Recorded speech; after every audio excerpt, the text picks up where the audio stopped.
Hello, beautiful people, and welcome back to the Divinely Empowered Media Show. And I'm your host, Anastasia Hay. And we are going to be having such a powerful conversation with Kala, who is a communications coach, and she's helping couples, whether they are married or they're getting to that place where they're going to consider marriage, to work through their differences, to develop strong communication in their relationship so that they're able to have long-lasting marriages.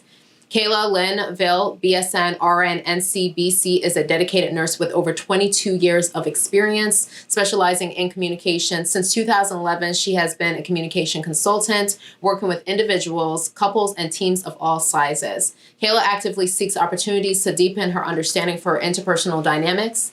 This dedication has led her to become a Team Steps Master trainer and everything DISC certified trainer, a faith community nurse, and a board certified nurse coach. As a CEO of Kala Linville Consulting, she helps organizations and clients achieve improved communications, smoother relationships, and personal growth.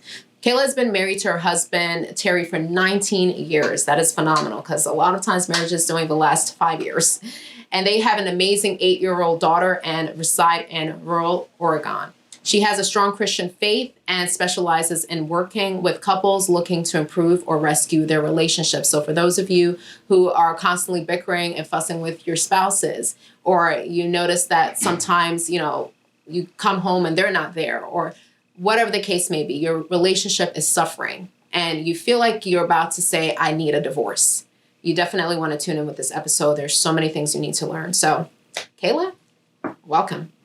Welcome to the Divinely Empowered Media Show, Kala. It's so good to have you. I'm so excited for what we're going to be talking about today because there are so many couples who are constantly bickering, beating up each other, screaming at each other and saying, you know what, I'm done. I'm throwing in the divorce paper. Let's just call it quits. And so I'm really excited to, hear your background and where you're coming from and what made you become a communication coach. What you're doing is so phenomenal. Honestly, you are a blessing in disguise without realizing it. And I can only imagine that so many clients, their lives have changed tremendously. But I know for a fact you have a story. So please share with us. Tell us a little bit about yourself, about your business, and what made you decide that this is the call. This is what God wants you to do. Awesome. Yes, I'm happy to share my story. It is pretty interesting. So I fell into becoming a couples communication coach by trial and error, really. So backstory, I am Mrs. Linville III, and my husband is Mr. Kala II. So when we got married, we knew what we didn't want, and we knew that we were going to make this work. Come hell or high water, it was going to happen. We were going to make it work. We're going to figure out a way. And we were fully committed to making this our lasting, final, and forever marriage. So it's been an adventure. We are creeping up on 19 years in November of marriage. And I would say for my story, years 1, 3, and 8 were really, really challenging, where a lot of the tools that I share with couples were born from those particular years out of necessity. So my husband and I figured out strategies and tools that would make our lives work and make us be able to honor our commitment. And it wasn't easy, but since we went through it and we've been doing it and using these tools every day, and we have what I would say is an amazing marriage, an amazing partnership, an amazing friendship. It is a lot of work, but when you have the right tools, it's so much easier. And so I just want to share those tools with other people.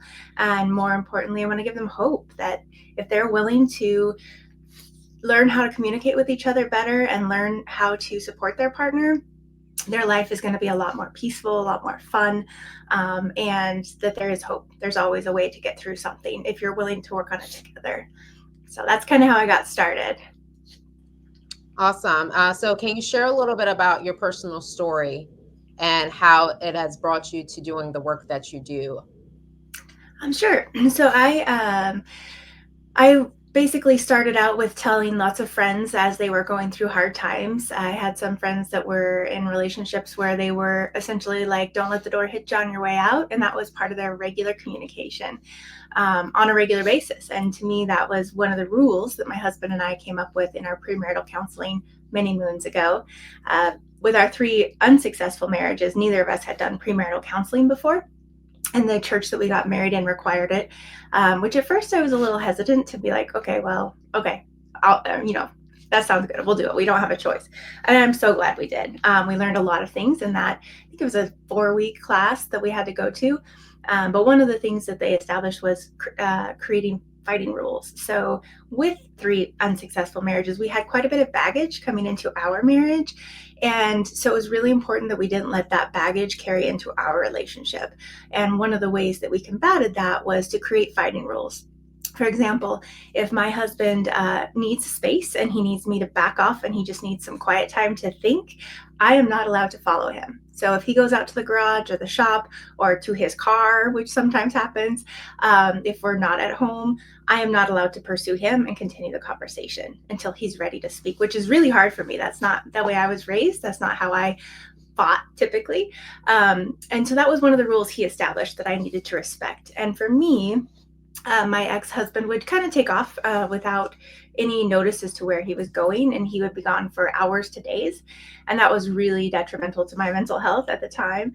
And so my fighting rule with my husband was, you can't leave. No matter what you do, no matter how mad you are, you won't just get in the car and leave the property at any given time without letting me know that you're leaving, because that's what I needed at the time. So we established those rules. A few other ones, like we won't bring up the D word, divorce, and also we weren't allowed to hang up on each other no matter how mad we were. Essentially, those are our 4 main rules we came up with. And I do recall year 1 was pretty rough for us.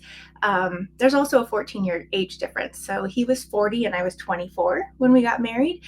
So that presented some additional challenges that we've learned how to navigate. But I recall sitting in the bathroom and just bawling my eyes out, thinking I made a huge mistake. Why did I marry this guy? He clearly doesn't love me. All the things that go through your mind when you're in conflict. And I don't recall what we were fighting about, but I was thinking it was over, and I was despondent. And then pretty soon there was a knock on the bathroom door, and he says, "Hey, I need to go pick up Jackie, his daughter, from school." And I was like, "Okay." And that right there was a pivotal moment in our relationship, because I realized that conflict doesn't equal the end. It doesn't equal termination. As long as you're willing to work through things and maintain the I love you, but system of I love you, but you're really ticking me off right now. I love you, but that behavior is not okay. When you keep that in mind moving forward, like everything is navigational. I don't know the right word.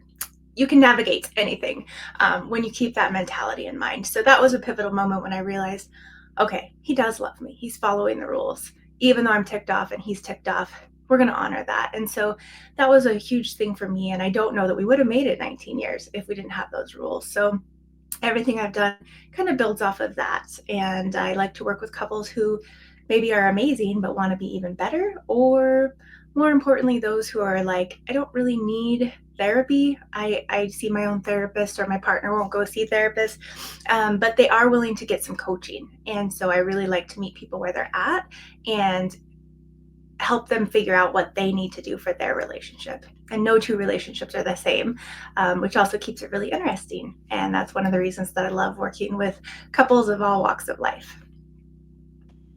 That is beautiful. Thank you so much for sharing your story with us, Kayla.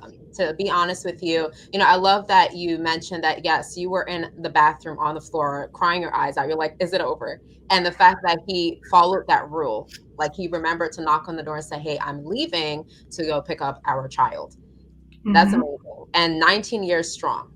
Oh, yes. Hard work, but 19 years strong. And I think that is such a blessing because, I recently was even conversating with a woman.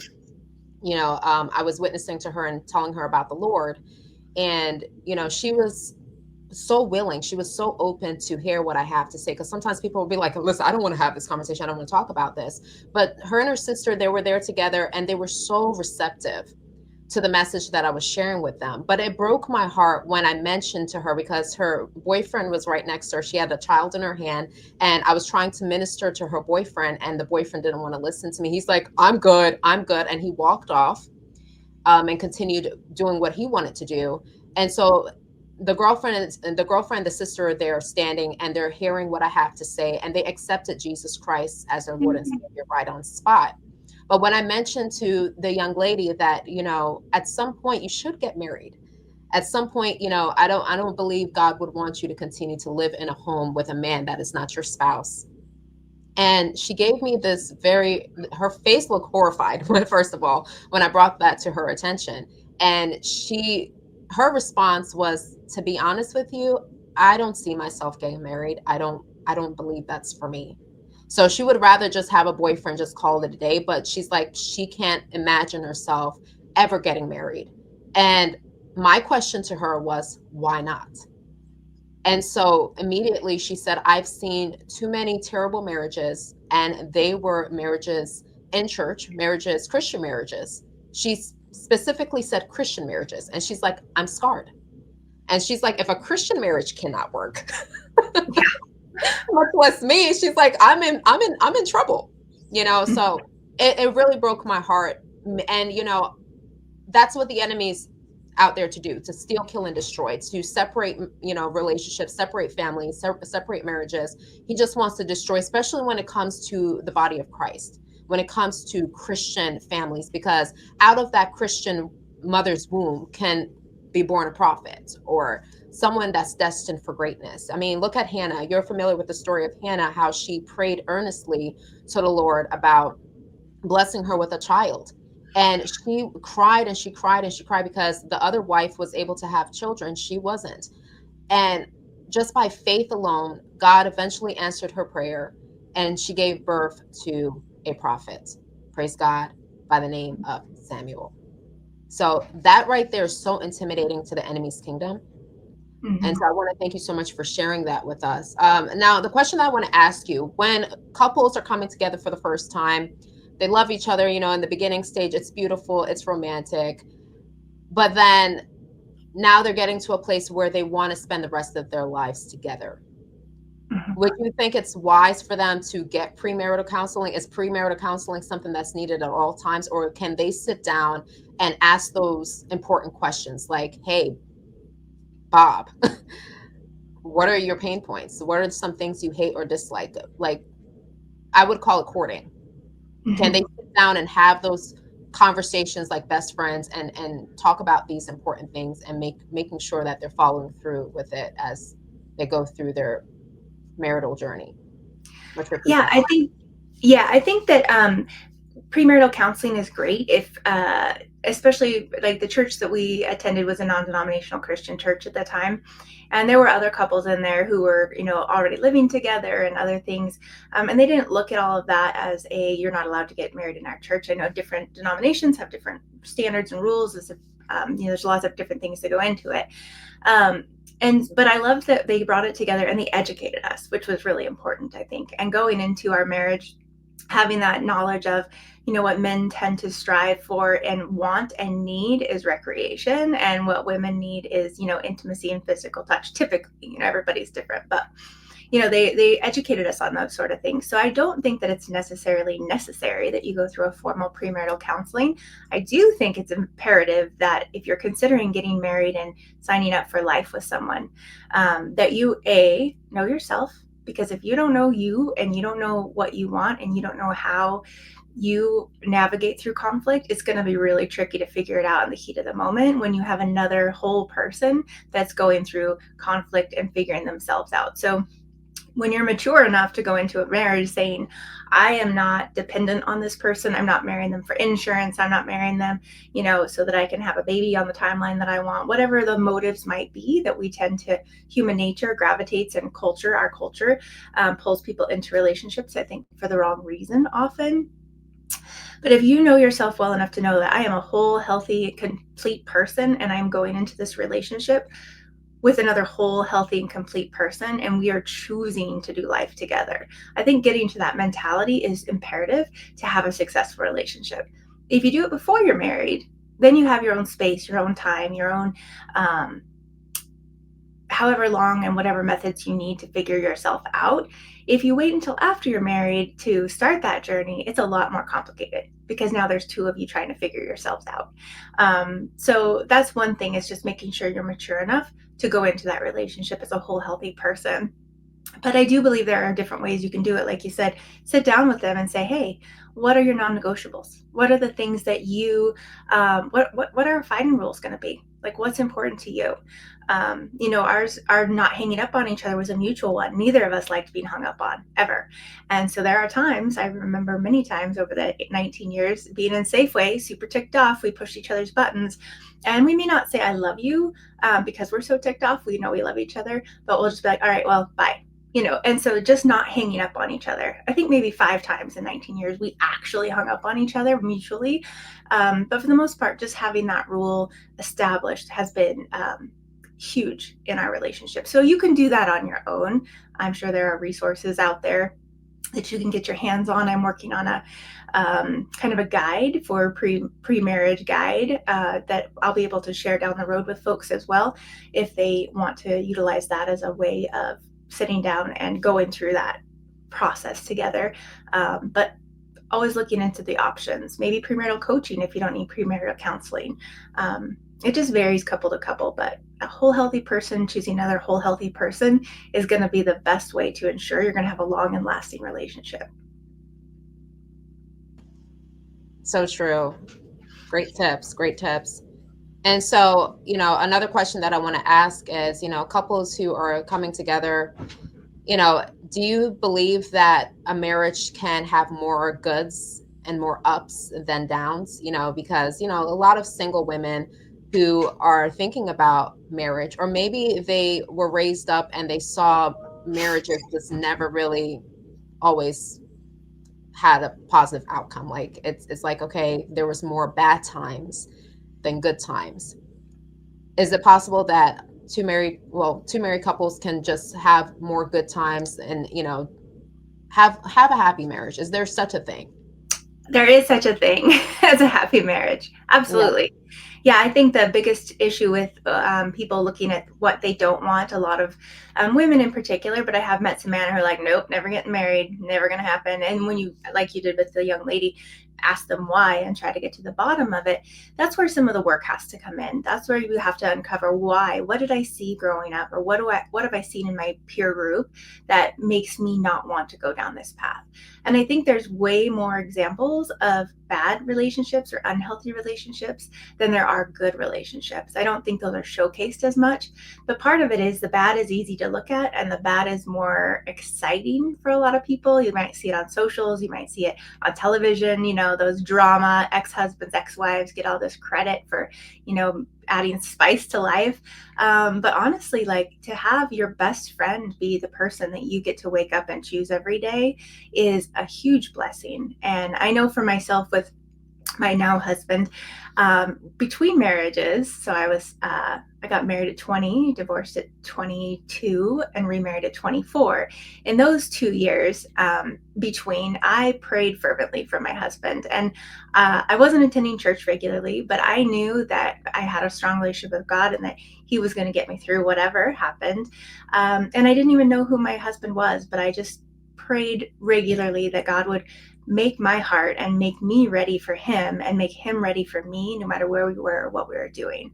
And that was huge, because when I feel lonely or I feel sad, my husband is special and perfect for me, but he wouldn't be the right person for anybody else, right? So I think when you think about these expectations of, I want to have a happy marriage, but I don't know that it's possible. It is possible.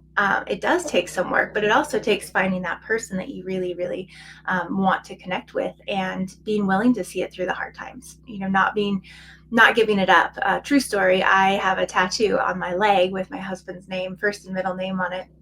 And that tattoo in and of itself has saved our marriage one time. We were in a car ride for 8 hours, not speaking for 8 hours. So I had a lot of time to think about, what is my life going to look like post divorce? Because I was sure when we got home, he was going to say, like, I'm done, we're over. And it's because I breathed wrong. like I was doing an exasperated, a passive aggressive move, and he just shut down and was like, "I'm not talking to you." So for 8 hours, and I was trying to picture, how am I going to get my tattoo covered up? What am I going to do with this? We got home, and he said to me, I was ready for the declaration. Our daughter was with us at the time, and so we went up to our room to have this conversation, and I was ready for him to drop the D word for whatever reason. And he's just like, "I will never go on a road trip with you again." And I was like, "Oh, that's it? Okay, awesome. Well, we have 2 vehicles and I like to drive, so that's fine. And I don't have to get my tattoo covered up. Awesome." So it's things like that. Like we're just people, and there's different strategies and tools. Not that I'm saying go get a tattoo with your partner's name on it. But there are extremes that, like, Satan's going to jump in there. He's going to try to destroy what is good always. And when you make God the center of your relationship, and your relationship is not just the 2 of you, it's 3 of you, and that no matter what happens between you and your partner, your relationship with God is solid and it's always there and he's always faithful. If you remember that, then it makes it a lot easier to focus on the things that you can do in your relationship to improve it. Get help, get coaching, read a book, figure out what your partner's love languages are, and then speak them. That's the other important piece. So there is a lot of things that you can do to make your marriage what you want it to be, but you need to know what you want it to be. So figuring that out is huge. I tell single couples all the time, make a list, or single people, men, women. If you don't make that list when you're single of 10 qualities you want in a partner, I'm not great at math, so I do 10, because I know that 5 out of 10 is 50%, right? So if I'm dating someone and they score a 5 out of 10, there's a lot of room they need to grow. Might not be worth a second date. 7 out of 10, probably worth getting to know them a little bit better. But if there's a non-negotiable on there, like they don't want children and you do, probably not the right person for you. So figuring those things out first and early, and when you're single, can help you be the person you want to be in that relationship later on. So lastly, I want to ask you, how does faith and God play a role in your business? Yeah, so my business exists because this is what God is calling me to do. Definitely not an expert on all things. My background, I'm a registered nurse, and I have been for 23 years. Throughout my life and my career, I've always learned that if I go where God leads me, it's going to be amazing. If I fight it and try to manipulate it and try to make it happen in my own strength, it's going to be long and painful. So I've tried to move away from couples counseling into other venues, and he keeps pulling me back and saying, "This is where I need you. This is where I want you. This is why you've gone through what you've gone through, is because I'm calling you to share this to help others." So that's just what I wake up every day, and I choose to love my husband no matter what, and I choose to listen to God and say, "All right, Lord, what do we got going on today?" And if I just faithfully follow him, I know he's going to take me to great places, not just for myself, but for his kingdom. Music to my ears. Absolutely. Yes, you are doing a powerful work for God's kingdom. Definitely. You are saving marriages. And this is why God keeps tugging to it, because you are your own testimony. So I'm grateful that you're doing this. Like I say, you are a blessing in disguise. And I'm so happy that you are in this field. We need more of you. Well, thank you. Well, I'm glad God brought us together. That's how that works, right? He brought our paths. Yes, absolutely. You're part of the answer to what it is he's doing. So that's amazing. Yes, it's true. It's true. So how can the audience contact you, or, get in touch with you and, get to know a little bit more about your business, or even book a service with you? Sure. Yeah. I'm on my screen is kalalinville.com. I do offer, coaching for teams of all sizes, individuals, couples, and teams. But there's a book now button you can click on. It gives us 30 minutes of undivided time, free, of course, to communicate and connect and see if I can help you out in those 30 minutes, or if there's something that I can help you out with more long term. But I'm always open to having those conversations, and would welcome anyone to click on that and get our journey started, or at least connect in that way, answer any specific questions you might have. I'm happy to do that as well. So Kala without a Y, Linville.com. Thank you, Kala. And they are also able to follow you on social media, correct? Yes. Yep. I will be. I'm Coach Kala Linville on Instagram, and I am Kala Linville Consulting on Facebook. All right, great. Well, thank you so much, Kala, for being on our show. It was definitely a pleasure. We definitely appreciate your tips and your advice. You are so good at what you do. I even learned a lot myself. So thank you again. And we look forward to having you back again. Okay, happy to come back. Thank you. I hope you enjoyed tonight's episode. And now you are looking at yourself and your spouse differently. And you're like, okay, what are the 3 questions that I can ask my spouse? And then, as she said, you are responsible for you. So don't pay attention to what his reaction may be. Focus on how you need to appropriate yourself in the relationship. So if he doesn't ask you, go ahead and put yourself and be like, hey, babe, so now that I've shared that with you, or now that you've shared that with me, I want to let you know that this is what I'm expecting of you. Be polite. Don't be judgmental. Anyways, for those of you who are interested in skyrocketing your business, or you're ready to bring more exposure to your brand, or you have an impactful story that you want to share, we are inviting you to be a guest on our show. So if you'd like to learn more about how we can help you to take your business to the next level, or you'd like to be a part of our magazines, we have so much resources and so much opportunities for you to thrive as a kingdom entrepreneur. So head over to our website at www.divinelyempoweredmedia.com to learn more. And I hope you enjoyed tonight's program once again, and we will see you soon. Take care. From a place of peace, alignment, and natural beauty, you step out in elegance, strength, and boldness. Draped in confidence, clothed in purpose, you carry more than style. You carry a calling. For the eco-conscious, kingdom-driven woman, whether building a business, walking confidently into your next divine assignment, or showing up in everyday excellence, Anastasia's styling is more than fashion. It reflects your divine identity. Our mission is to create quality, elegant, modest clothing for kingdom-driven women while being conscious about the planet. Every detail, stitch, and fabric is 100% organic, purposefully made with care for God's creation. Modest, modern, made with purpose. You're not just wearing a look, you are wearing confidence, calling, conviction. Conscious Chic by Anastasia Styling. Consciously styled for purpose. Shop the Conscious Chic collection today. Visit anastasiastyling.com and click Shop Now to explore the pieces.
Pastor Joy and Marlon Jones invite you to Kids Cinema Sunday, where the message is in the movie.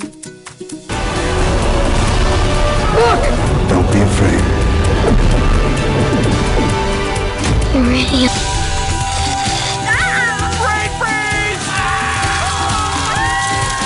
At New Life Ministries International, 10 West 7th Street, Chester, PA. Doors open at 9:30 a.m. Is in danger. Run for your life! Get out of the way! Here's a little well-placed distraction. Kids 5 years old and under get a free snack box. Other snacks and food are available for purchase from 9:30 a.m. to 11:30 a.m. No outside food permitted. Families or groups of 5 or more get 15% off their concessions. Bring the entire family. Dress in comfortable clothes and come enjoy this service with the twist.